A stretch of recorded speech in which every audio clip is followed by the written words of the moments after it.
Halo sahabat-sahabat dimanapun berada. Sahabat-sahabat, perbincangan saya kali ini adalah saya memberikan kesaksian yang sangat nyata.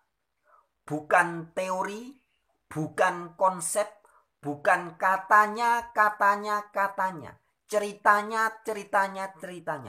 Bukan.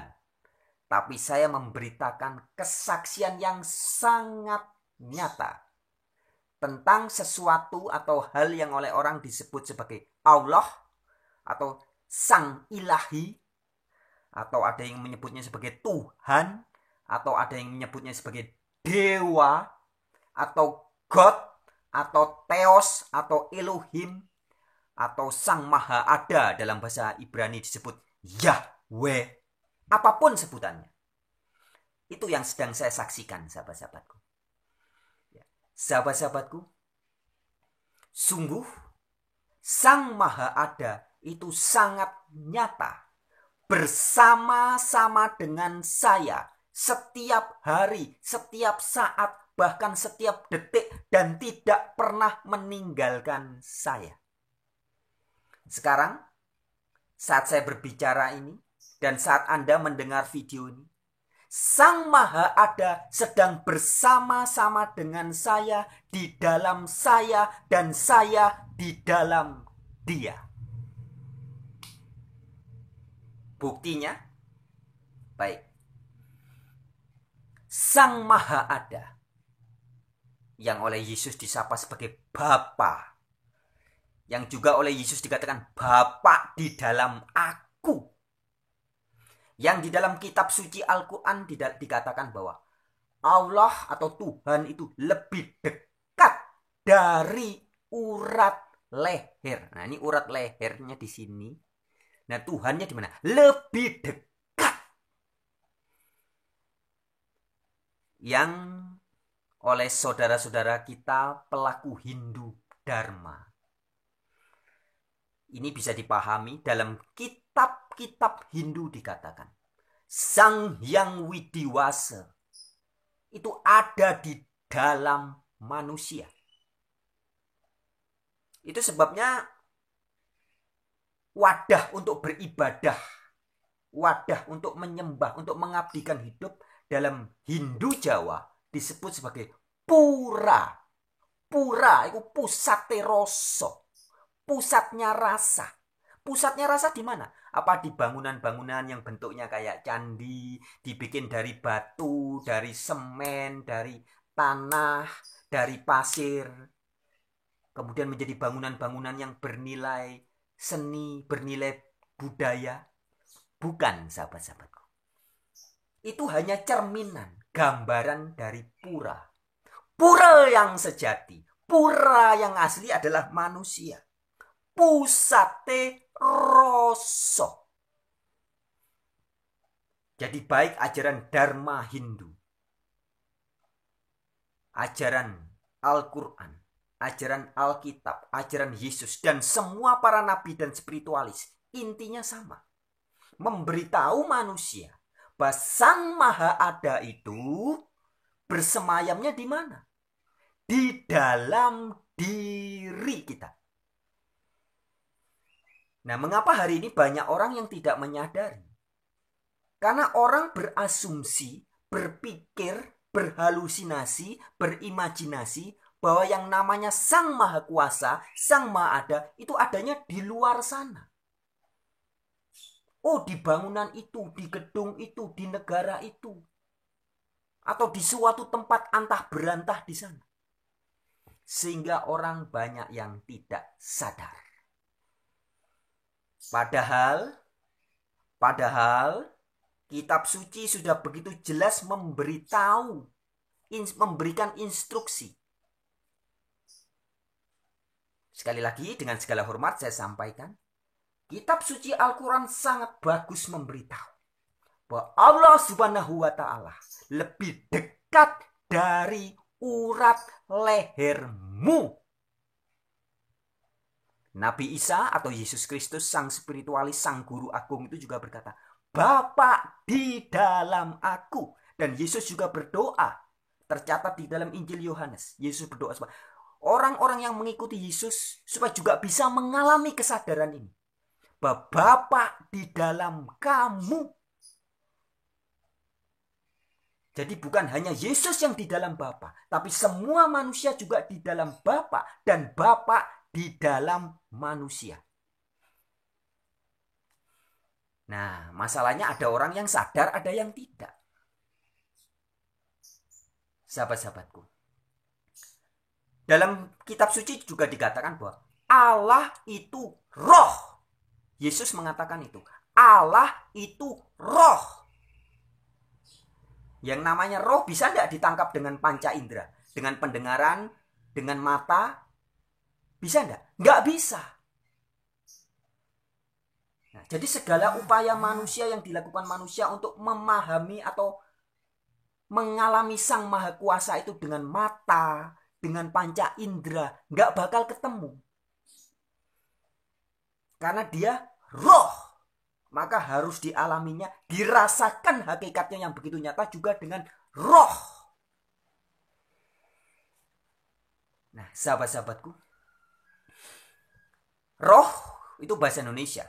Kalau saya berkata roh, apa yang ada dalam bayangan Anda? Apakah seperti makhluk gaib, seperti asap, atau seperti apa?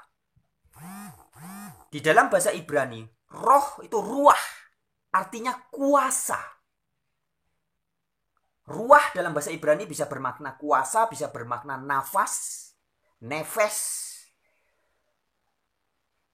Itu juga disebut sebagai roh, diterjemahkan sebagai roh. Tapi ruah itu bermakna kuasa. Dan Yesus berkata, Allah itu kuasa. Bukan Allah itu berpribadi, ada kepalanya, ada tangan. Bukan.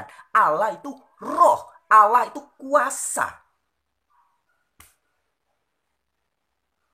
Jadi misalkan ketika kita membaca dalam kitab Kejadian, roh Allah melayang-layang di atas permukaan bumi. Itu kuasa Allah. Kuasa Allah melingkupi permukaan bumi. Harus dipahami begitu. Ya, baik. Sahabat-sahabat, sebenarnya apa yang saya sampaikan ini bukan lagi ranah intelektual, bukan ranah dogma ya, tapi ini ranah spiritual. Orang-orang spiritualis sejati pasti sangat gampang menangkap apa yang saya sampaikan ini. Bahwa Sang Maha Pencipta atau Allah Subhanahu wa Ta'ala atau Yahweh Elohim atau Bapa, apapun sebutannya, Sang Hyang Widiwasa atau Tien atau apapun dia, itu ada di dalam kita. Saya bisa ngomong ini kan apa? Karena ada kuasa yang begitu nyata dalam diri saya. Kuasa Sang Maha Ada itu. Saya menjadi ada karena Sang Maha Ada. Saya berkuasa bersuara, mulut saya bisa ngomong karena ada kuasa Sang Maha Pencipta. Kalau tidak ada kuasa ya tidak bisa, diam aja. Bahkan saya bisa bernafas karena ada kuasa Sang Maha Kuasa yang begitu nyata, nempel lebih dekat dari urat leher saya.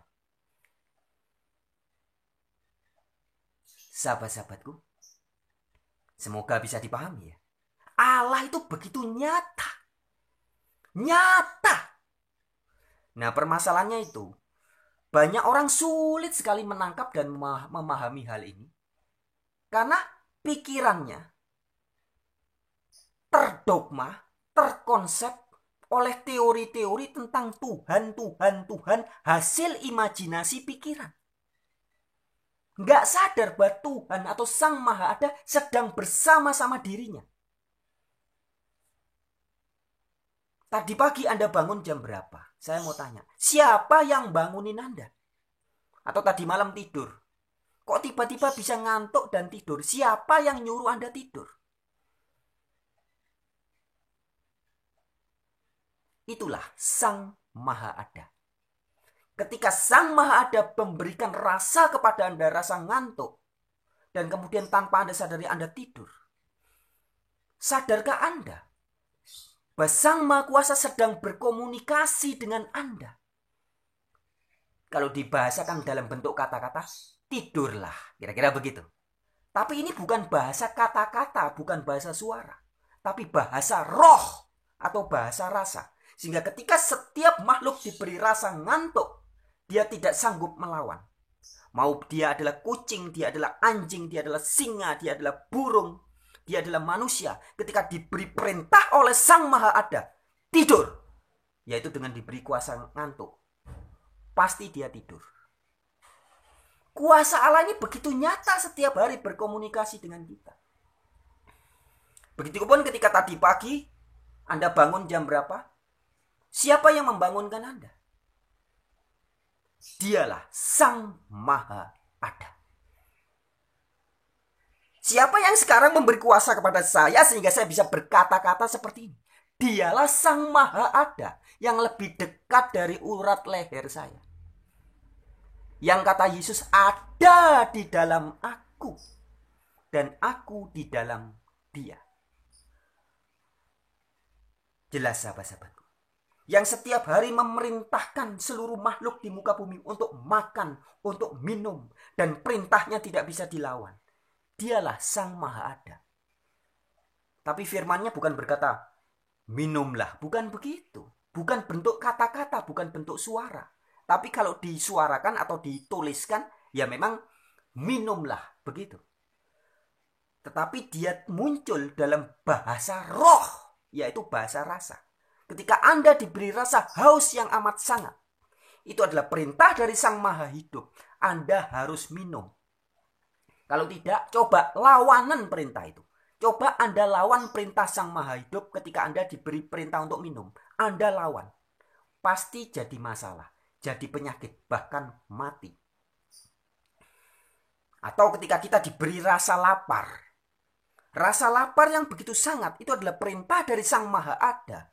Sang Hyang Widiwasa, dari Allah Subhanahu wa Ta'ala, dari Yahweh Elohim, bahwa kita harus makan. Ini komunikasi setiap hari.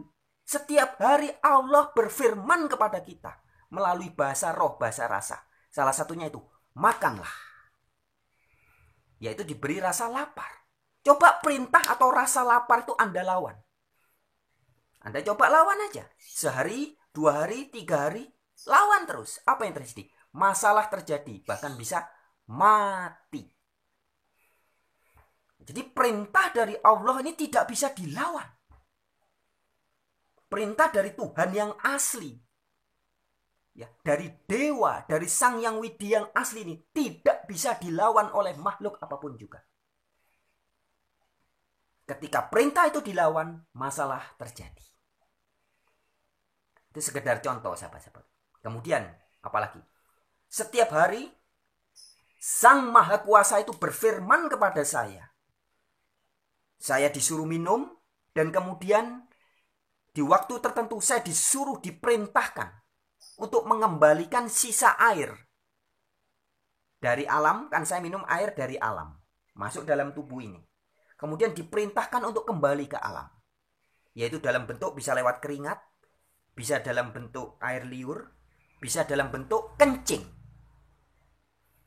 Nah, ketika saya diperintahkan diberi rasa kebelet pipis, itu artinya adalah perintah dari Sang Maha Kuasa supaya saya mengembalikan air yang sudah masuk dalam tubuh saya kembali ke alam. Bisa nggak perintah itu saya lawan? Saya dikasih rasa kebelet pipis yang adalah perintah bahwa saya harus mengembalikan air ke alam. Kemudian perintah itu saya lawan, tidak mau. Saya tidak mau kencing. Saya tahan 1 jam, 2 jam, 3 jam, 24 jam. Pasti jadi masalah dan penyakit. Mengapa? Karena saya melawan perintah Sang Maha Ada. Nah, itu komunikasi-komunikasi sehari-hari yang begitu nyata. Bahasa roh, bahasa rasa.